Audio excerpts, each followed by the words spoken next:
Hey everybody, this is Guro Francis, Big Boy Eskriamdor, and today's another episode of Bayani Talk.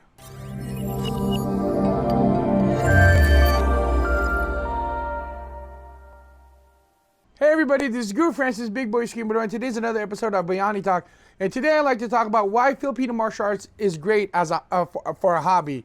So, okay, before we continue, clearly I am biased. Clearly I have my own agenda in regards to this, but well, it's my channel, so I can share whatever I want. Now, if you disagree, please feel free to comment. Just keep it civil. But you know, I'm biased. I'm not gonna deny it, and I'm not gonna try to apologize for it. But I will talk about why I think FMA is a great why FMA is a great hobby. But before we do that, again, if you're in the Seattle, Tacoma, Olympia area, Washington, and I'll be hosting a seminar on September 25th and the 26th. September 25th is Introduction to Filipino Martial Arts, where I'm going to be showcasing the different aspects of FMA, such as single, double stick, bladed weapons, blunt force trauma, weapons of opportunity, those kind of things. And that's going to be September 25th from 12 to 6 p.m. And on Sunday, we'll be offering a Tomahawk specialty class for 3 hours. So there's still time for you to sign up for the early bird special. The early bird ends on September 11th, and after that, you won't be able to get a T-shirt. And then to join us even for day one is just going to be a lot more expensive. And for those who can't make it in person, we are offering an online classes as well. So go to risingtidekarate.com and sign up. Special thank you to Mandocore and TacKnife.com for sponsoring Big Boys Eskriamdor's Method to His Madness seminar. So let's get to this. Why FMA is such a great hobby? First of all, again, like I said, I am definitely biased because I'm a Filipino martial arts practitioner, but I'm definitely not saying that other hobbies are not cool. Okay, I myself are into multiple hobbies as well outside of FMA, right? So, for example, if you're into, if you're whatever you're into, by all means do it. Now, what I define as a hobby is something that is completely, not completely, but something that is different from what you normally do, right? So, if you're somebody who is stuck behind a desk all day long, maybe you gravitate towards a hobby that would let you be outside, riding a bicycle, hiking, or playing outdoor sports, whatever that may be. If you are in a job, or if you're or more of a regular duties require you to be more analytical, maybe your hobby becomes more creative, just to kind of flex those different kinds of muscles. So if somebody is into into being an artist, maybe your hobby is doing Sudoku. I don't know, crossword puzzle. I don't know. But usually, what I define as a hobby is something that is just will give you enjoyment, just for your own personal enjoyment. But it's usually something that is completely different or somewhat different to what you normally do. So now, of course, there's a slew of other kinds of hobbies out there. Like if your inclination is to be a singer, right? If that's your hobby, hey, why not? I say go for it. If your hobby is stamp collecting, you know what? There's a lot of money there. Go for it. I myself am a comic book collector. I love comic books. I will always love comic books, and I've always loved comic books even before the Marvel started making it comic books cool again. All right, but I was always into comic books.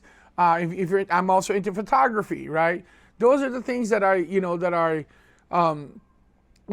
just some of the things that are the hobbies I do. But whatever hobby you may be in, why FMA differs from that is what we're about to talk about. Okay, so all of those hobbies are great. If you're into singing, stamp collecting, or filleting, I think is what they call it. Anyway, photography, hiking, sports, or soccer or basketball, those hobbies are all great.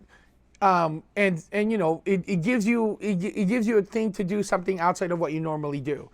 But so does Filipino martial arts. Filipino martial arts does encompass, physical training, as well as because you're a martial artist, it also is a form of self-expression as well.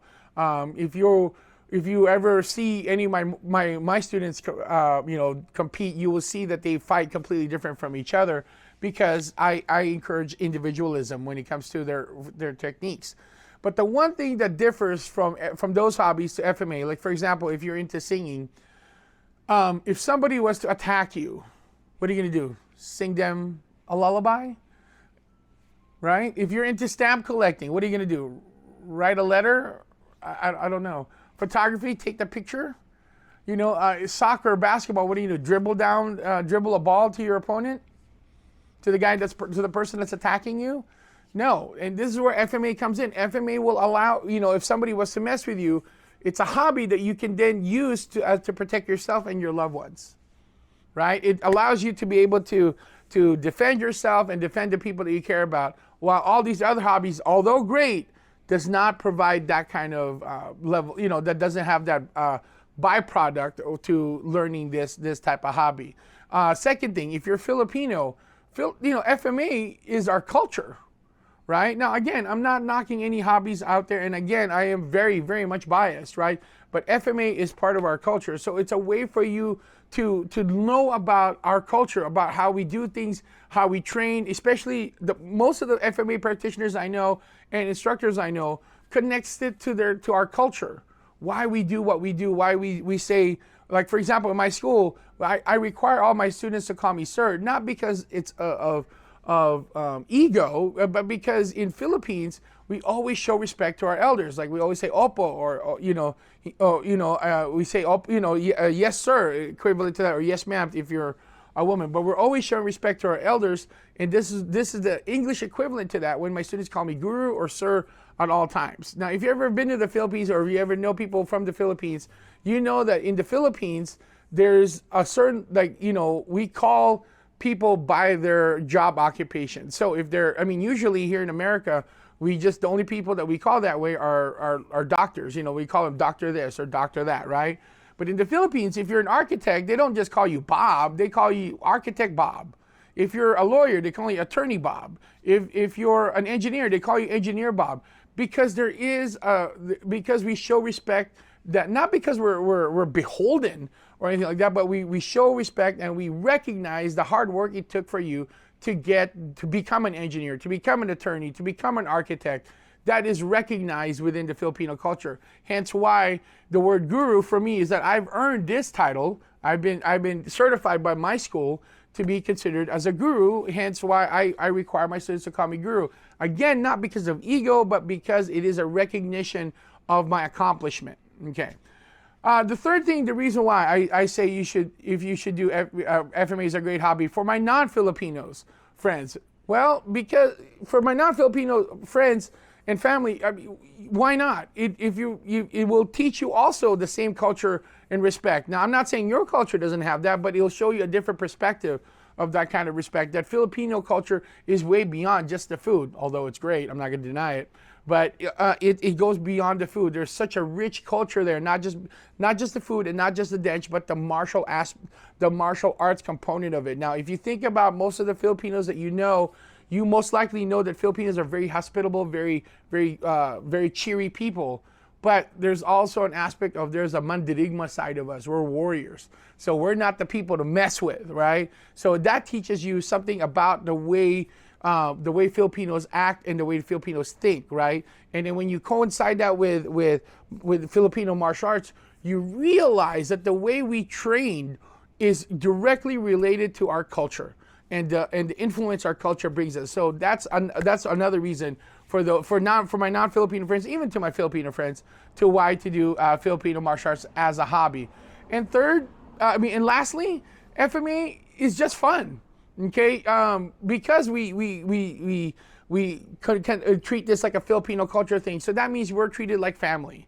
This is a place for you to hang out with. This is a place for you to say, this is my compadres or my comadres. This is my kamag-anak, my family. These are people I can just hang out with. In my school, we make sure that the culture that I push here is not a culture of like this is another thing that you have to do, but this is something that you want to do, that you look forward to being with your friends, you look forward to being with your classmates and your teacher, just to spar and to train or just exchange energy. This is where FMA really kind of stands apart. Now, I'm not saying other martial arts don't do this, but I've never practiced any other martial arts outside of Filipino martial arts, so I can't really speak to that, but I am speaking to what FMA offers. And this is why I think you should try FMA as a hobby. And, you know, if you don't, oh well, no worries. No, we're still homies, right? But do you agree? Do you believe that FMA is a great hobby? And why? Comment down below. But until then, my name is Guro. Oh, sorry, before that. But if you are looking for a school that fosters all these things that I mentioned, please visit our sister company at www.fmaschool.com and fill out the Get Started form right now. Until then, my name is Guro Francis, Big Boy Eskriamdor. Peace out, God bless, and keep swinging them sticks.